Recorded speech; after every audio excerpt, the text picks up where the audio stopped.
आज की Bible study के अंतर्गत हम बात करेंगे कुलुस्सियों 3 में सूक्ति 23 के बारे में। जो कुछ भी करो उसे पूरे मन से करो, जैसे कि तुम प्रभु के लिए कर रहे हो, न कि मनुष्यों के लिए। यह एक बेहद प्रेरणादायक वचन है जो हमारे जीवन में हर काम को पूर्णता और समर्पण के साथ काम करने का संदेश देता है। जैसे मान लीजिए हम किसी व्यक्ति या किसी ऑफिस, किसी ऑर्गेनाइजेशन के लिए काम नहीं करते, बल्कि हम परमेश्वर के लिए काम करते हैं। हमें हमेशा ऐसा ही सोचना चाहिए। हर व्यक्ति कहीं ना कहीं किसी न किसी महकमे से, किसी न किसी ऑफिस से जुड़ा हुआ होता है। उसका काम होता है कि वो कुछ ना कुछ ऐसा करे ताकि वो अपनी ज़िंदगी को निभा पाए, अपने खर्चों को चला पाए, अपनी फैमिली को चला पाए। उन सभी काम को कर पाने के लिए वो कोई ना कोई काम अवश्य करता है। कोई किसी चीज़ का काम करता है, कोई डॉक्टर है, कोई इंजीनियर है, कोई टीचर है, कोई कुछ भी व्यक्ति कोई भी काम इस दुनिया में करता ही करता है। बिना काम के वो व्यक्ति अपना गुजारा नहीं चला पाता है। तो ये जो संदेश है ये हमें बताता है कि जब भी हम कभी कहीं काम करें, किसी के यहाँ भी, चाहे हम बॉस हैं, चाहे हम कहीं एम्प्लॉई हैं, चाहे हम एम्प्लॉयर हैं, हमारी सिचुएशन चाहे कुछ भी हो, हम कुछ तो काम करेंगे ना।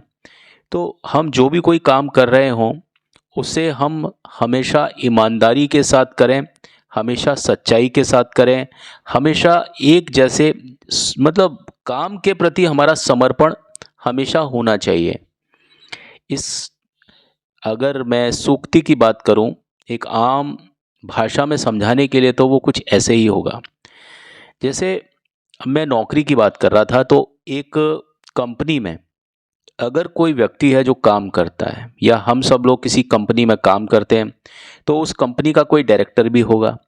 यदि हम उस काम को जो हमें दिया जाता है सिर्फ उस डायरेक्टर को या उस बॉस को खुश करने के लिए ही काम करें कि भाई इससे बॉस खुश होगा या डायरेक्टर खुश होगा, तो कल को ये हमको प्रमोशन देगा, हमारे काम में कुछ बढ़ोतरी देगा, हमको और अच्छे पैसे मिलेंगे।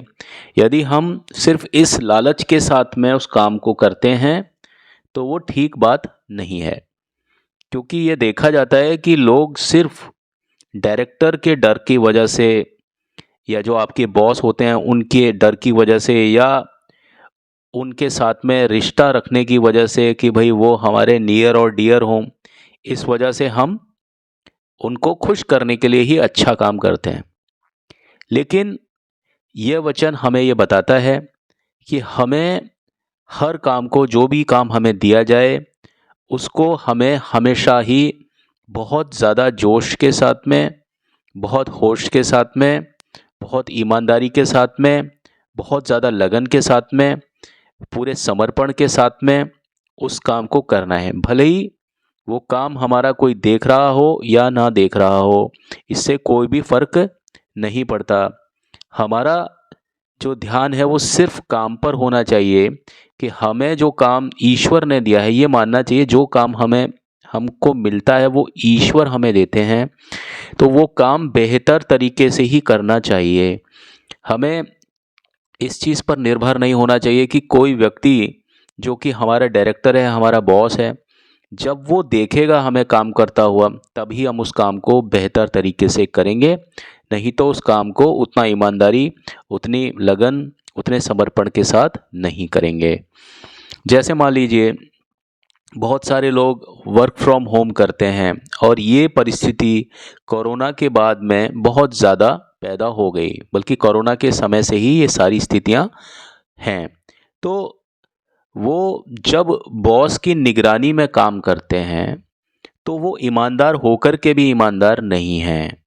यानी आप समझें कि जो व्यक्ति सिर्फ बॉस की निगरानी में, जब बॉस उनका सुपरवाइज कर रहा है, जब बॉस उनको देख रहा है, उन पर नज़र बनाए हुए अपने सभी जो उनके एम्प्लॉई हैं, जिनको भी उन्होंने नौकरी पर रखा है, तो वो सिर्फ बॉस को दिखाने के लिए बड़ी ईमानदारी से काम करते हैं, तो वो ईमानदार होकर के भी उस समय ईमानदार नहीं हैं। क्यों?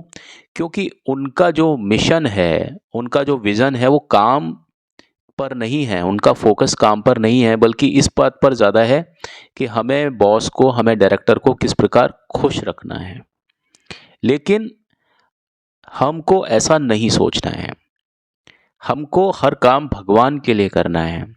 जो काम हमें दिया जाए, चाहे कोई देख रहा हो, चाहे नहीं देख रहा हो, कोई भी काम, हम काम को छोटा या बड़ा नहीं कह सकते। जो भी काम हमारे हाथ में आए, उसे हमें पूरी लगन के साथ में करना चाहिए। जिस प्रकार, जैसे कि सोचें हम कि वो काम हमें ईश्वर के माध्यम से मिला है। कहते हैं ना, वर्क इज़ वर्शिप, काम ही पूजा है और पूजा ही काम है। तो काम को ही हमें पूजा की तरह, वर्शिप की तरह करना चाहिए। और उस काम पर भले ही किसी का नियंत्रण हो चाहे नहीं हो, हमें हर काम को यह सोच कर के ही नहीं करना चाहिए कि ये काम किसी ने मुझसे करवाया है, तो मुझे उस व्यक्ति को इम्प्रेस करना है, इसलिए ही मुझे काम अच्छा करना है। कुछ काम ऐसे होते हैं जो आपको कभी भी किसी के द्वारा दिए नहीं जाते, वो काम आपको करने होते हैं। तो जो भी कोई काम करें, उसे बड़ी शिद्दत, बड़ी लगन के साथ करें, बहुत अच्छे, बेहतर, ईमानदारी के साथ और समर्पण भाव से करें, तो आपके लिए बहुत ही अच्छा होगा और ईश्वर आपको फिर हर चीज़ में आशीषित करेंगे।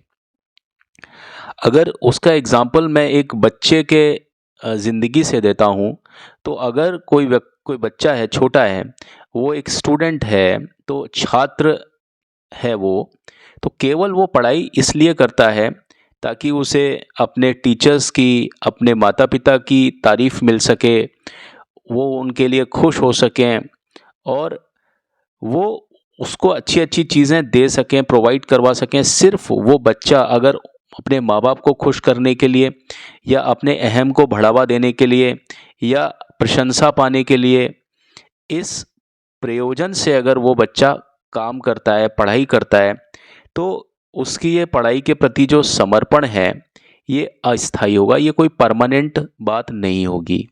लेकिन अगर इसके विपरीत वही बच्चा यह समझे कि पढ़ाई एक आशीर्वाद है और इस ज्ञान का उपयोग उसे समाज की सेवा के लिए करना है, तो वो अपना जो प्रयास होगा, जो अपना ड्यूटी होगा, वो बेस्ट से बेस्ट करेगा, यानी वो अपनी लाइफ में हमेशा सर्वश्रेष्ठ देगा।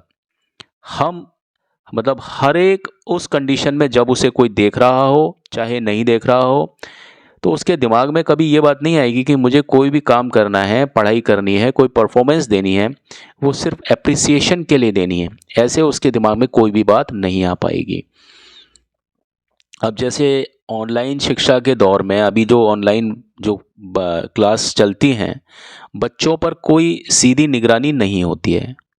लेकिन जो बच्चे समझते हैं कि उन्हें ये ज्ञान प्राप्त करना भगवान की ओर से ही एक जिम्मेदारी है, कि बच्चों की एक जिम्मेदारी होती है कि वो स्कूल में जाकर के अपना ज्ञान प्राप्त करें। लेकिन अगर ऑनलाइन शिक्षा के दौरान वो अगर ज्ञान प्राप्त करते हैं, जो टीचर उनको बोलता है वो उन बातों को अच्छे तरह से निभाते हैं, समझते हैं चीज़ों को और टीचर की आज्ञा का पालन करते हैं, तो वो ईश्वर की नज़र में बहुत अच्छी चीज़ होगी। कि बच्चा खुद से खुद पढ़ाई करे, अपनी ड्यूटी को समझे, अपनी जिम्मेदारी को समझे और अपना जो सर्वश्रेष्ठ है हर उस कंडीशन में देने की कोशिश करे, जबकि माँ बाप और टीचर भी उसके साथ ना हो। यानी उसे किसी की प्रशंसा का या किसी चापलूसी का या किसी भी लालच का मोहताज नहीं होना चाहिए। अब अगर इससे अलग हम बात करें, तो कई बार लोग दान, सबसे बड़ी बात है जब डोनेशन देते हैं, कोई दान देते हैं या सामाजिक कार्य में अपना इन्वॉल्वमेंट देते हैं, तो बहुत लोग हैं, बल्कि बहुत बहुत ज़्यादा लोगों ऐसे हैं, उनकी तादाद बहुत ज़्यादा है, जो जो करते हैं, सामाजिक कार्य करते हैं, वो सिर्फ दिखावे के लिए करते हैं, ताकि समाज में उनकी छवि बनी रहे और वो जो काम करें उसकी वजह से उनकी खुद की जो एक पोजीशन है वो और भी ज़्यादा आगे हो जाए, बढ़ जाए। लेकिन यदि हम इस बात को बहुत ध्यान से सोचें कि हम जो दान करें या कुछ भी काम हम समाज के लिए करें, तो वो काम हमें ये सोच के करना है कि हम ये काम प्रभु के लिए कर रहे हैं, ईश्वर के लिए कर रहे हैं। तो अगर हम जब ये बातें सोचेंगे, जब हम इस तरह से चीज़ों को देखेंगे, तब हमारे जो कार्य होंगे ना, वो उसका जो फल होगा, वो ईश्वर की नज़र में वो ईश्वर द्वारा आशीषित होगा और ईश्वर बहुत खुश होंगे उससे। और जब तक हम अपने इस तरह के काम को गुप्त और निस्वार्थ भाव से नहीं करेंगे, तो इससे हमारे कार्य जो होंगे ना, वो बहुत ज़्यादा आशीषित होंगे और हमारे कार्य में सच्चाई और प्रेम का भाव होगा और हमें इसके कारण परम संतोष की प्राप्ति होगी। क्योंकि बहुत सारे लोग हैं जो कि दान तो करते हैं, लेकिन प्रोपेगेंडा ज़्यादा करते हैं, ब्रांडिंग ज़्यादा करते हैं कि भाई हमने इतना दिया, हमने इतना चढ़ावा दिया, हमने ये सेवा की, हमने वो सेवा की। तो वो सेवा किसी काम की नहीं है। दान होता है, चाहे किसी भी तरह का दान का मतलब गुप्त होता है कि आप अगर किसी की सेवा करते हैं, तो अगर आप सीधे हाथ से सेवा करते हैं, तो आपको उल्टे हाथ का, आपका जो उल्टा हाथ है उसको भी ना पता चले। यानी देखिए, सीधा हाथ भी आपके शरीर का ही है और उल्टा हाथ भी आपके शरीर का ही है। तो दान इतना गुप्त होना चाहिए कि जब आप अपने सीधे हाथ से कोई दान दें, तो उसका पता आपके उल्टे हाथ को भी नहीं होना चाहिए। हालांकि दोनों के दोनों ही जो पार्ट हैं, दोनों हाथ हैं, वो एक ही शरीर के हैं। तो दान इतना ज़्यादा गुप्त होना चाहिए। अब जैसे एक उदाहरण और, जैसे कोविड-19 जो महामारी के समय में कुछ लोगों ने बहुत सारे ज़रूरतमंदों की मदद की। लेकिन कुछ लोग ऐसे भी थे जो सिर्फ प्रसिद्धि पाने के लिए ऐसा कुछ कर रहे थे, ताकि वो सोशल मीडिया में आ जाएं। और आज ऐसे बहुत सारे लोग हैं जो उस समय से चमक गए हैं। लेकिन कई लोग ऐसे भी हैं वहाँ पर, मैं किसी का नाम नहीं लेना चाहता, आप समझ सकते हैं। ऐसे लोग, बहुत लोग भी हैं जो कि अपने उन कर्मों को उन्होंने बहुत ज़्यादा गुप्त रखा और अपनी सामर्थ्य के अनुसार उन्होंने भरसक प्रयास किया।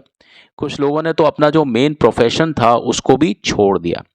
अगर मैं बात करूं सोनू सूद जैसे लोगों की, तो उन्होंने अपना खुद का जो प्रोफेशन था वो ही छोड़ दिया, एक्टिंग ही छोड़ दी उन्होंने, और वो टोटल मिला करके इसी काम में आ गए, जैसे कि वो भगवान की सेवा कर रहे हों। तो ऐसे लोग समाज में जो असलियत को लेकर के आते हैं, ईश्वर जब देखता है ना, तो वो इस तरह से चीज़ों को देखते हैं। और हमारे दैनिक संबंधों में, चाहे वो हमारे परिवार के हों, हमारे दोस्त के हों, हमारे पड़ोसी के हों, अक्सर हम केवल तभी अच्छे होते हैं उन लोगों के लिए व्यवहार में, जबकि हमें उनसे कुछ लाभ पाने की उम्मीद होती है। लेकिन यदि हम ये सोचें कि हर इंसान में भगवान बसता है, हर इंसान में भगवान का एक रूप है, और हम उनसे उसी तरह प्रेम करें और उसी तरह से ईमानदारी से पेश आएँ जैसे कि प्रभु के लिए हम काम कर रहे हैं, तो हमारे जो रिश्ते हैं वो और भी ज़्यादा पवित्र और भी ज़्यादा मजबूत हो जाएंगे। बहुत से लोग सोशल मीडिया पर अपनी मित्रता, अपनी फ्रेंडशिप और प्रेम को दिखाने के लिए यूं ही पोस्ट डालते रहते हैं। आपने देखा होगा, बहुत सारे लोग पोस्ट पर पता नहीं क्या क्या कमेंट करते हैं, बहुत अच्छा लिखते हैं एक दूसरे को, लेकिन असल ज़िंदगी में वो उन लोगों का या अपने प्रियजनों का, या जिनको वो अपना प्रियजन मानते हैं, उनको वो वास्तविक तौर पर उतना ख्याल नहीं करते हैं, लेकिन सिर्फ दिखावा भर करने के लिए वो काम करते हैं।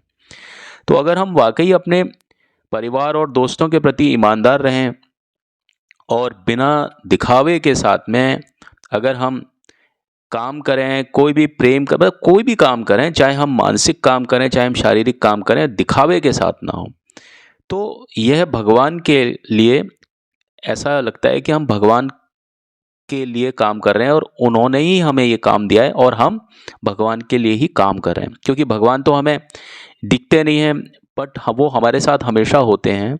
तो जो भी कोई कार्य हमें दिया जाता है, वो ऐसा ना लगे कि कोई और दे रहा है, वो हमें एक अदृश्य शक्ति है जो हमारे प्रभु हैं, वो हमें देते हैं।